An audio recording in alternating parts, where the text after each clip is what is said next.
Panorama de mercado dia 22 de junho, segunda-feira, iniciando aí mais uma semana.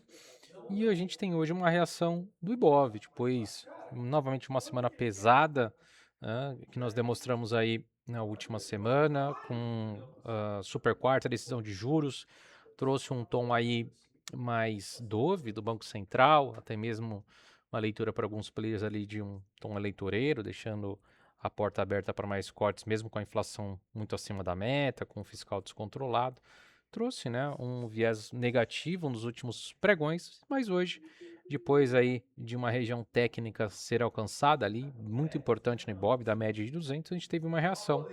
O Ibov aí subiu hoje mais de 1%, mas ainda não temos aí muito argumento para animação, né? Por enquanto a tendência de baixa segue bastante forte, bastante resiliente, e apesar da alta de hoje, a gente fica na expectativa se haverá continuidade dessa recuperação diante de uma dinâmica aí tão fraca que nós estamos vendo.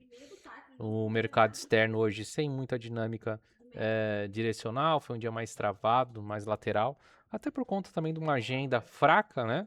Agenda hoje quase inexistente aí, e sem muitas notícias do que vem fazendo preço no mercado, que é Estados Unidos e Irã. Então hoje um dia fraco de notícias, fraco de agenda, trouxe um dia nos Estados Unidos aí de leve realização, enquanto aqui no Ibov uma reação um pouco mais forte por conta da queda que nós tivemos de maneira relevante nos últimos dias. Então a gente teve uma dinâmica um pouquinho diferente hoje.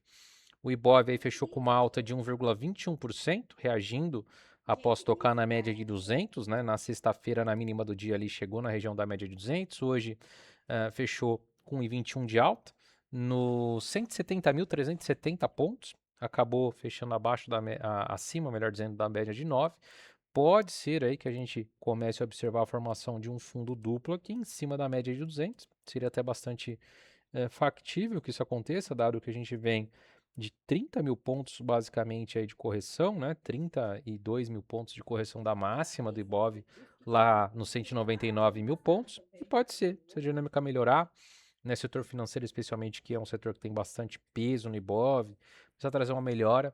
A gente pode ver esse Ibov ativando no fundo duplo e começar a mirar lá para a região dos 178 a 180 mil, onde se encontra a média de 50 períodos. Mas como eu disse, não é ainda um cenário que a gente pode se animar, acreditar que é daqui para cima, por conta aí do cenário de indefinição eleitoral, por conta do cenário de juros ainda bastante estressados, né, com a inflação acima da meta. Então a gente tem que tomar um pouquinho de cuidado, ainda ter bastante cautela para observar uma possível reversão no curto prazo. Mas foi uma sinalização interessante, né? Em cima da média de 200, uma reação aí do Ibov subindo 1,21% no dia de hoje para iniciar bem a semana.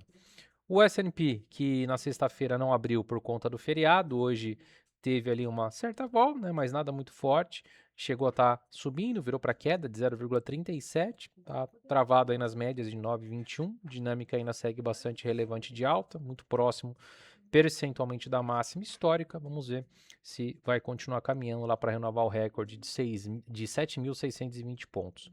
O Dow Jones subiu hoje aí 0,29%, é o que está com uma dinâmica mais forte de alta nesse curto prazo, com topos e fundos ascendentes, né? Sem estar eufórico, sem estar esticado, a gente continua vendo o Dow Jones trabalhando no canal de alta e tentando mirar e renovar sua máxima histórica lá nos 52.281 pontos. O Nasdaq queda de 0,19, o Nasdaq teve uma vol maior nos últimos pregões, né, com realização no meio da semana passada.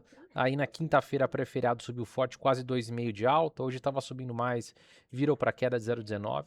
Percentualmente está muito próximo ali da sua máxima histórica, em 30.762.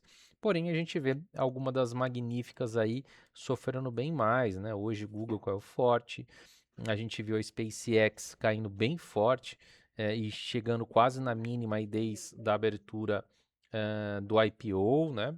Então a gente tem uma dinâmica aí para as magníficas, especialmente um pouco mais pesadas nesse curto prazo.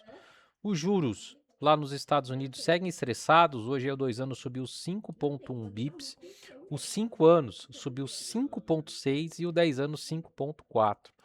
A gente observa claramente os juros mais curtos, né, como de 2 anos, fazendo máxima do movimento. Então, a expectativa, as apostas são de que O mercado aposta que até o final do ano haverá elevação de juros nos Estados Unidos, que traz uma dinâmica para a curva curta mais forte, e a curva mais longa, apesar de estar subindo das mínimas aí nos últimos dias, tem fazendo topos mais baixos. Então a gente tem uma dinâmica de possível elevação dos juros agora no curto prazo, para depois, né, que isso possa trazer uma baixa aí da atividade nos Estados Unidos, que ainda segue muito forte com o PIB, com a economia muito pujante, e os juros longos, né, começando a trazer uma sinalização um pouco mais fraca, olhando essa diferencial aí de juros de curto e de longo, né? Se o juros de curto subir aí para os próximos meses dos Estados Unidos, a gente tem uma dinâmica de possivelmente à frente o Fed, né, o FONC, trazer uma redução. Então a dinâmica está bem tranquila nos Estados Unidos, apesar do estresse de curto prazo, mas muito por conta disso, que a economia ainda está muito pujante, a inflação acima da meta, sugere que a gente possa ter uma elevação até o final do ano por lá. Petróleo vem numa queda relevante aí nos últimos pregões, depois de tocar ali na quinta e na sexta-feira na média de 200, ter feito um leve repique. Hoje opera em queda de quase 3%, perdendo aí a região dos $78. Então a gente está vendo o petróleo arrefecer, o acordo entre Irã e Estados Unidos ali segue caminhando, e a gente pode voltar a ver o petróleo negociar em patamares que a gente viu lá pré-guerra, né, abaixo dos $70. Minério de ferro lá em Singapura está bem pesado, a gente viu no pregão regular uma queda de 0,56 e no after subindo um pouquinho 0,15, mas já perdendo o patamar de suporte dos $98, podendo mirar lá para a região dos 95. Então dinâmica bem pesada para o minério. Metais preciosos hoje reagiram com leve alta, o ouro subindo 0,84 depois de 3 pregões de baixa, vem numa dinâmica aí bastante relevante de queda, e a prata subindo 0,45, chegou a estar subindo forte, recuou, deixou uma sombra relevante aí ao tocar na média de 9, começando também a aparecer uma tendência bem mais pesada aqui também na prata, acompanhando a dinâmica do ouro. E as criptomoedas vêm se recuperando nos últimos dias, né? Sexta-feira subiu, sábado alta também, ontem caiu e hoje voltou a mostrar força. O Bitcoin no momento está com 1,77% de alta, mas ainda com uma dinâmica de baixa bem estabelecida, brigando ali com a média de 21. Caso consiga um pivô rompendo a região de 67,5, a gente pode começar a ver uma reversão de curto prazo. O Ethereum na mesma, né, acompanhando o Bitcoin, fechou aí próximo do 0 a 0 na sexta, sábado subiu, domingo caiu, hoje está subindo em 60, chegou a estar subindo bem mais, está deixando uma sombra relevante aí superior, brigando também com a média de 21, precisa nos próximos dias romper a região dos $1.800 para mostrar uma reversão de tendência de curto prazo. Então a gente tem uma dinâmica aí dos Estados Unidos, especialmente das magníficas, um pouco mais pesadas. Vamos ver se isso vai acarretar numa realização do índice americano nessa semana, que vem muito bem, vem muito forte, né, muito próximo à máxima histórica, mas obviamente com espaço para correções. E aqui a dinâmica inversa, né?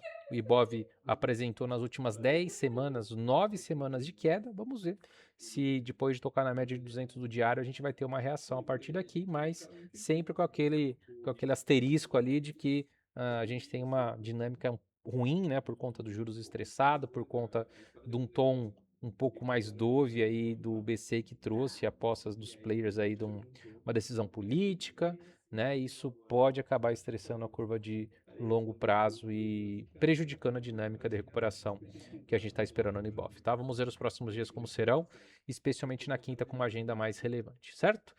Encerramos aqui então o nosso panorama de mercado e vejo vocês amanhã. Valeu!